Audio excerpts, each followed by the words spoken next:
नमस्कार मित्रांनो, आज आपण अजित पवार यांची राजकीय आणि सामाजिक कारकीर्द पाहणार आहोत। अजित पवार हे महाराष्ट्रातील राजकारणातील महत्त्वाचे नेते आहेत। सध्या ते राष्ट्रवादी काँग्रेस पक्षाचे अध्यक्ष आहेत।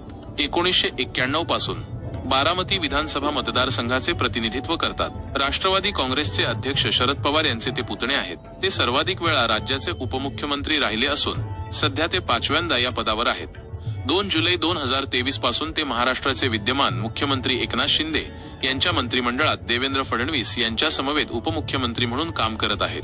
2022 ते 23 या काळात त्यांनी महाराष्ट्र विधानसभेत विरोधी पक्षनेते म्हणून काम केले आहे।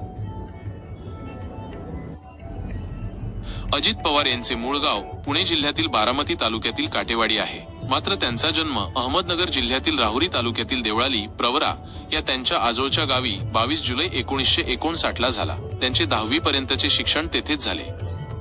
1982 साली राजकारणात प्रवेश केला। त्याच वर्षी सहकारी साखर कारखान्याच्या संचालक मंडळावर त्यांची निवड झाली।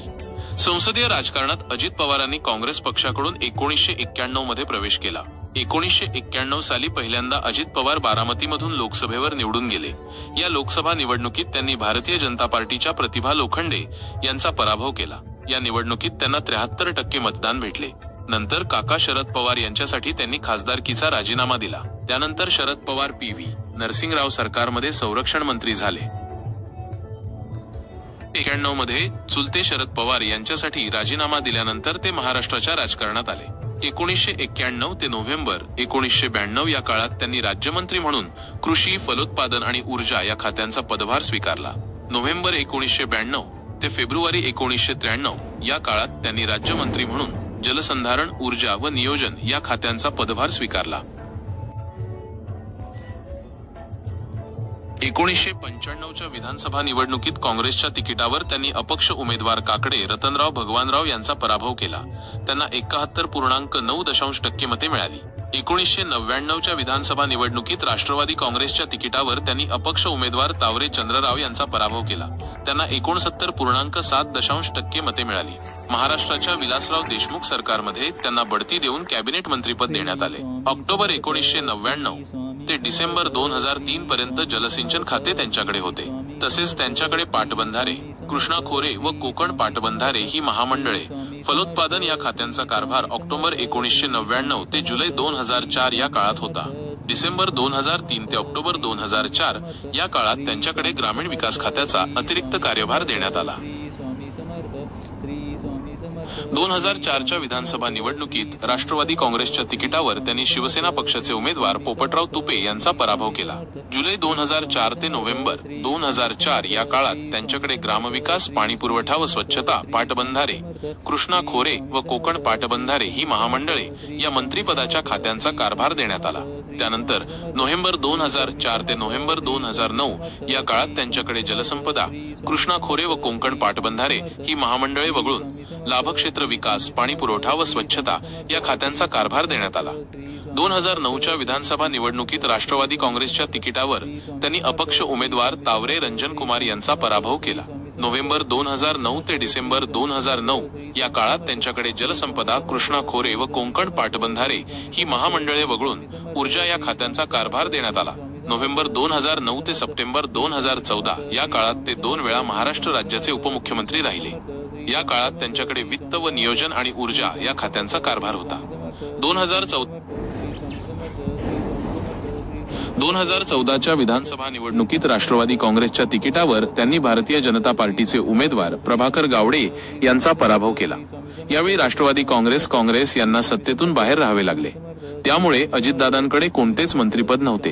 पुणे जिल्हा मध्यवर्ती सहकारी बँकेतील आर्थिक घोटाळ्याला ते जबाबदार असल्याचा त्यांच्यावर संशय आहे। सक्तवसुली संचालनालय ED या प्रकरणाची चौकशी करायला सुरुवात करणार।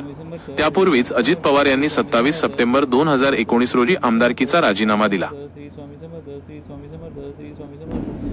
2019च्या विधानसभा निवडणुकीत राष्ट्रवादी काँग्रेसच्या तिकिटावर त्यांनी भारतीय जनता पार्टीचे उमेदवार गोपीचंद पडळकर यांचा पराभव केला।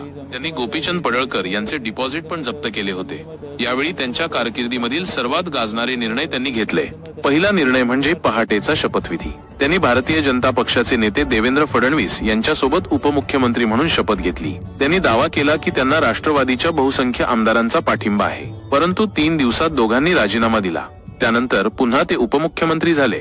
यावेळी सरकार महाविकास आघाडीने स्थापन केले होते, त्यामुळे सरकार कोणतेही बनले तरी अजितदादा उपमुख्यमंत्री अशी संरचना झाली।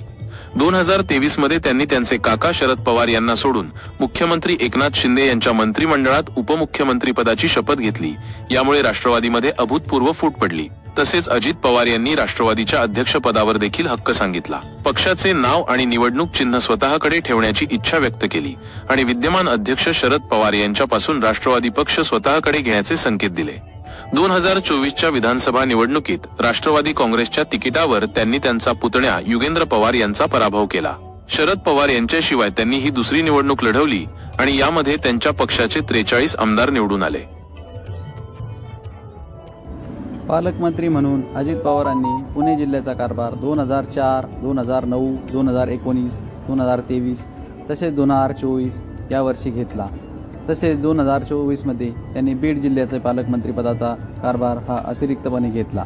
या क्षेत्रामध्ये त्यांनी अध्यक्ष म्हणून महाराष्ट्र राज्य कबड्डी असोसिएशनचा, तसेच महाराष्ट्र राज्य खो खो असोसिएशन आणि महाराष्ट्र ऑलिम्पिक असोसिएशन यांचा कारभार सांभाळलेला आहे। अध्यक्ष म्हणून अशा पदांमध्ये त्यांनी विश्वस्त म्हणून विद्या प्रतिष्ठान या शैक्षणिक संकुलाचा कारभार पाहिलेला आहे। संचालक म्हणून छत्रपती शिक्षण संस्था भवानीनगर तालुका इंदापूर येथील कारभार पाहिलेला आहे। संचालक म्हणून रयत शिक्षण संस्थेचा कारभार ते आताही पाहत आहेत। आणि क्षेत्रामध्ये अजितदादांचे योगदान महत्त्वपूर्ण आहे। त्यांनी संचालक म्हणून महानंद वसंतदादा शुगर इन्स्टिट्यूट, छत्रपती सहकारी कारखाना भवानीनगर, माळेगाव सहकारी साखर कारखाना, सोमेश्वर सहकारी कारखाना तसेच पुणे जिल्ह्याच्या मध्यवर्ती बँकेचा कारभार हा त्यांनी पाहिलेला आहे। तसेच त्यांनी संचालक म्हणून महाराष्ट्र राज्य सहकारी दूध उत्पादक संघ, महाराष्ट्र राज्य सहकारी बँक, महाराष्ट्र राज्य सहकारी साखर कारखाना, पुणे जिल्हा मध्यवर्ती बँक आणि महाराष्ट्र राज्य सहकारी बँक यांचा कारभार त्यांनी पाहिलेला आहे। धन्यवाद, थँक्यू। जर तुम्हाला हा व्हिडिओ आवडला असेल तर लाईक आणि सबस्क्राईब करायला विसरू नका। जय हिंद, जय महाराष्ट्र, जय भारत।